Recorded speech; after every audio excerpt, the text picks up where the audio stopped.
பூக்கனிகளை பிழிந்து தமிழுடன் கலந்து பேச்சிலே சிறந்து தருகிறேன் விருந்து. என் பெயர் சே. சக்தி பிரியன். நான் 3ஆம் வகுப்பு படிக்கின்றேன். நான் இப்ப பேச உள்ள தலைப்பு அலைபேசியும் அதன் விளைவும். நவீன அறிவியல் வளர்ச்சியில் ஒன்று செல்போன் என்னும் அலைபேசி இன்றைய உலகினை ஆளப்பெறும் என்றே கூறலாம்.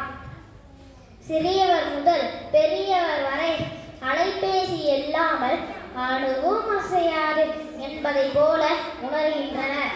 காரணம், அவசர கால தொடர்பு, உடனே தரும் தகவல்கள், வெளிநாட்டில் இருக்கும் தன் மகனை முகம் கண்டு பேசும் வசதி என பல நன்மைகளை தரும் அலைபேசியால் நமக்கு ஏற்படும் விளைவுகளை நாம் ஆராய்ந்தோமா? இல்லை. 2000 ஆண்டின் தொடக்கத்தில் யாரோ ஒருவரிடமிருந்தால் அலைபேசி தற்காலத்தில் வீட்டிற்கு 4 என்ற எண்ணிக்கையில் வளர்ந்துள்ளது. 2 வயது குழந்தைக்கு சோறூட்ட அலைபேசி, சமைப்பதை அம்மாச்சியிடம் கற்றுக்கொண்டதை மறந்துவிட்டு அலைபேசியில் தேடி அழைகிறோம் என்பது எத்தனை வேதனையாக உள்ளது.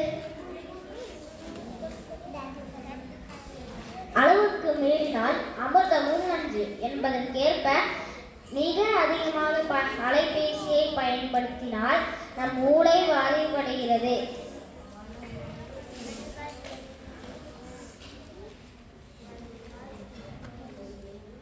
இதன் விளைவு ஞாபக மறதி, பள்ளியில் மதிப்பெண் குறைவு, விரல்கள், கழுத்து, முதுகுத்தண்டில் வலி, கண் பார்வை கோளாறு. இதெல்லாம் தேவையா நமக்கு?